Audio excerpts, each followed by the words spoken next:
All right. Oh my goodness. Now I lost my paper. Hi, everybody. Sorry about that. What? Oh, I'm starting my podcast. So, everybody who had Miss Bernuscus, you can go, oh, I remember Miss Bernuscus. She was wonderful and still is. So, hi, everybody. I'm Mr. Folly, and welcome to 2.2, where we're going to learn a bit about the periodic table. So, families. The S block and P block have names. Oh, so here we go. My wonderful handwriting. Alkali metals. So, anything in this column is an alkali metal.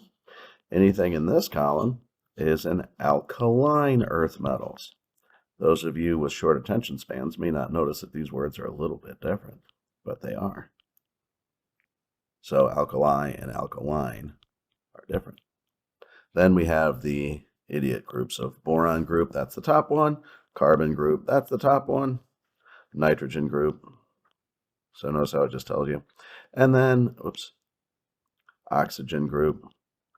You'll find some books that call those chalcogens. And then this group right here has a different name, which is the halogens, which means the salt formers. And this right here is the noble gases, which means you knew that already because you've been in chemistry. Good. All right.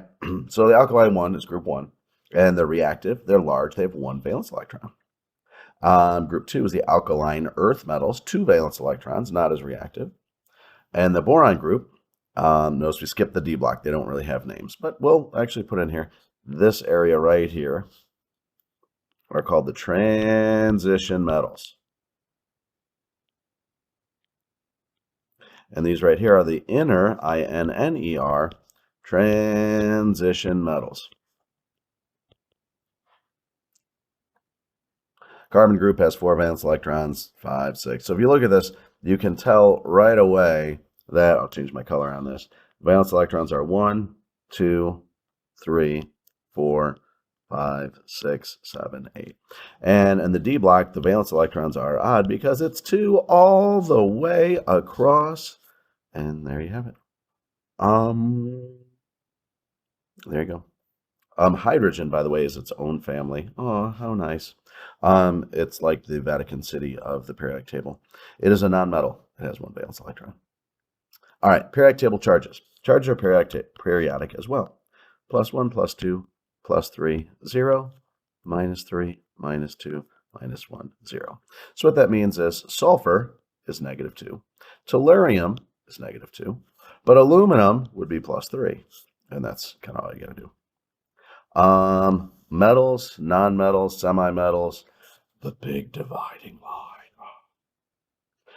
This isn't that hard. You know the properties of metals, believe it or not. And if you're not sure, think of the metals you know, like aluminum or nickel or iron, right? And if you think of the nonmetals that you know, there's not many of them, but the nonmetals that you know, oxygen gas, right? And that's probably the only one that you go, oh yeah, that's one that I see all the time. So you do need to know the properties of metals. Whoops. Metals lose electrons. Now, this is news to you, okay? They lose electrons, okay? They are shiny and unattractive. Ooh, man. They are malleable, which means if I hit it with a hammer, it'll bend. Think of an aluminum can. I hit it with a hammer, it'll bend. It's ductile, which is really, really close to being the same thing as malleable. Ductile means you can turn into a wire. Metals also react with acids and copper chloride, and they conduct electricity as a solid and a liquid.